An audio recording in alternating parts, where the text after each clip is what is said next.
কথায় আছে দশে মিলে করি কাজ হারি যেতে নাহি লাজ। আসলেই কিন্তু কথাটা যুক্তিসম্পন্ন। আপনি যদি কোনো একটা কাজ শুরু করেন আর সেই কাজে যদি কেউ আপনাকে সাহায্য করে, দেখবেন সেই কাজে আপনি খুব দ্রুতই সফল হয়েছেন, তাই না?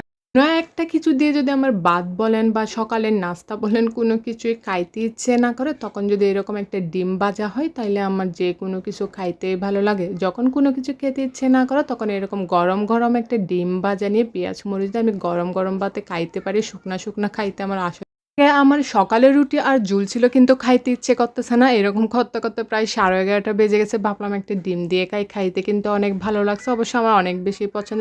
এদিকে খেয়ে দিয়ে আবার আমি শাক ভাজতে বসে গেলাম।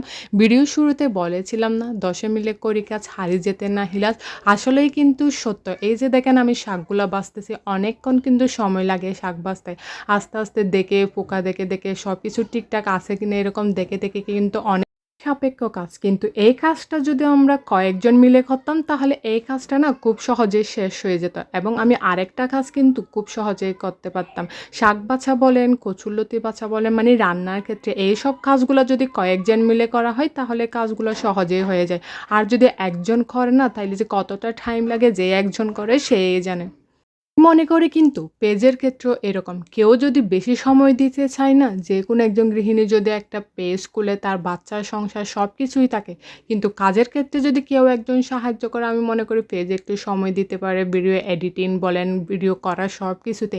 এই যে ধরেন আমার শাক বাছা আর মরিচ বাছতে, বাছতে না প্রায় 12টা বেজে গিয়েছিল। এরপর একটা, একটা রান্না করতে আরও অনেক বেশি সময়। এর ফাঁকে, ফাঁকে কষ্ট করে কোনো রকম ভিডিও এডিট করছি। কিন্তু এখন ভয়েস দিতে যে আমার কী পরিমাণ কষ্ট হচ্ছে বলে বুঝাইতে পারব না।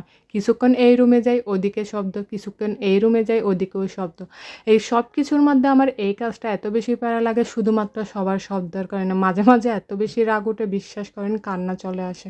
আমি ভয়েস দিতে বসি না তখন আমার বাচ্চাটা যদি বুঝে কোনোরকম আমি একটু ভয়েস দিচ্ছি তাইলে এত বেশি বিরক্তকর। ওকে যদি আমি বারণ করি, "বাবা একটু চুপ থাকো, আমি একটু কাজ করতেছি", তাইলেও আরও জিদ করে করবে। শুধু, শুধু হলেও শব্দ করবে। যদি বাচ্চাকে দেখার কেউ থাকতো বা কেউ থেকেও মানে এরকম যদি কেউ থাকে না, ওই যে বলি না, "দশে মিলে করি কাজ হারি যেতে নাহি লাজ", তখন হয়তো আমার কাজটা করতে একটু সুবিধা হতো। কিন্তু ভাগ্যক্রমে না সবাই সবকিছু পায় না, এরকম আরকি। আমি যদি কোনো একটা কিছু চেষ্টা করি, কোনো একটা কাজ শুরু করি, সেই কাজে যদি কেউ একজন মানে সাহায্য করে, পাশে থাকে, অন্তত মানসিক সাপোর্টও দিয়ে থাকে না, তাহলে হয়তো অন্তত আমি সেই একটা শক্তি পাবো সবগুলা একসাথে সামলানোর। কিন্তু একটা কথা কি জানেন? আজকালকার যুগে আপনি কিছু একটা করতে গেলে না, কেউ আপনাকে সাহায্য করবে এটা তো অনেক বেশি দূরের কথা। সবাই আপনাকে মানসিকভাবে এত বেশি আঘাত করবে না, আপনি সবসময় হেরে যাবেন। বারবার মনে হবে হয়তো এই কাজটা আমার দ্বারা সম্ভব না।